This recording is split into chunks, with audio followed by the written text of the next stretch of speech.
السلام عليكم البنات. نبداو نهارنا بالصلاة والسلام على رسول الله.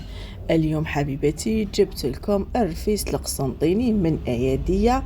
حبيبتي نبداو الوصفة على بركة الله. نحتاجوه ذوك في الحفلات في الاعراس، ديروه للعشاء على وقفه وانتوما موجدينه.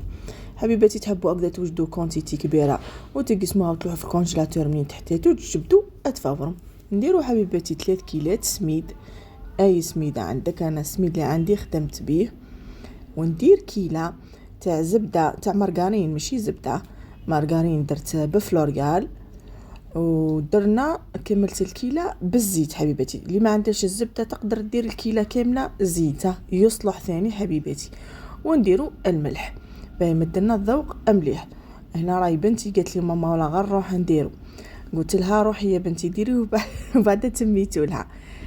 دارت لي برك الكوراج، راه قلت لها واش ديري هاي واش ديري هاي لهنا يتبسس لكم في العجينه. في الدقيق تاعنا ندخلوا له البسوس هذاك، ها نمحروه ندخلوه مليح البسوس. تاع روحي بنتي ديريه نحي لينا حيره بيه، درنا احنا العشاء غنحى لينا حيره بشوي البن وهذاك جا هاقل. بعد ما ندخلوا له البسوس نجيبوا حبيبتي كيله تاع ماء. الحبيبتي شوفي هنا تلموها بكيله ماء، وكاين دقيق اللي يشرب تقدروا تزيدوا نص كيلو ماء باه تلم لكم العجينه نتاعكم. نلموها برك حبيبتي، ماشي نعجنوه ولا نلموه كيما المقروط. راني هنا حبيبتي نزيد لها في الماء هما يتعلموا شويه نحيوا لينا حيره.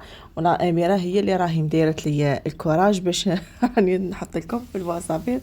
هي تبدا تحط الحوايج وتقولي واش ندير واش ندير، نلقى روحي نكمل في الوصفه اللي دارتها. الا هنايا ها هي بعد ما لمت بالكيله حبيت مسيتو لقيتو شوي ناقص ماء، وليت زدت نص كيله تاع ماء. الدقيق تاعي يتشرب بزاف.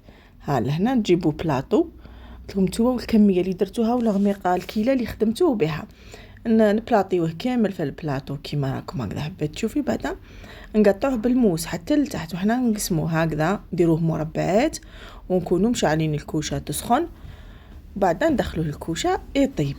هاو لهنا راح ندخلوا الكوشه وبعد ما يطيب حبيباتي هاو كيفاه لازم طيبوه هكذا احمر محمره باه يجينا بنين. نرحيوه في لاشوار. بكري كنا حبيباتي بالسيار يديك يطيروا وصفي ومنا كلش، دوكا وعاد سهل.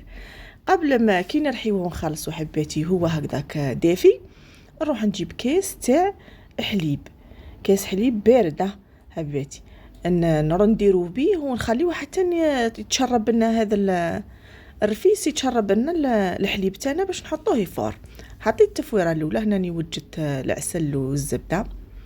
هاي التفويره هذه الاولى. دوكا التفويره الثانيه نحتاج فيها 3 ملاعق تاع سكر. البنات لهنا السكر يخليهن مزربع وما يخليهنش ذاك يجي على حبه الرفيس نتاعنا. نديرو هكذا. ونجيب ثاني كاس تاع ماء الزهر حبيباتي، اللي عنده ثاني الماء الورد يدير ماء الورد، نص ماء ورد ونص ماء زهر. هنا بعد ما دخلت هذاك السكر في الرفيس تاعنا ولا حبه بحبه نزيد حباتي نستعين دوك بيديا كلي نفتلوه. انا نفتلوه حنا نشوفوه شيح وانا نزيد نحطو يفور التفويره الثانيه. بكري نفوروا حتى الربع تفويرات. بهذه الطريقه حبيباتي سهل ويجي بنين. هاني فورتو التفويره الثانيه. نجيب لهنايا عندي واحد نص كاس تاع مكسرات، شوي جوز وشوي كاوكاو برك حبيباتي. لهنا حبيباتي ذوبت واحد 100 غرام زبده ودرت 3 ملاعق عسل. نتوما ولا كونتيتي اللي عندكم تاع، مهم انا هذه لا كونتيتي ديرت لي الكميه هذه مرتين. اني خدمت هذا نص ونص الاخر لحتو في الكونجيلاتور كي نحتاجو نزيد نجبدو. نتمنى كانت الوصفه خفيفه ظريفه عليكم ودمتم في رعايه الله وحفظه.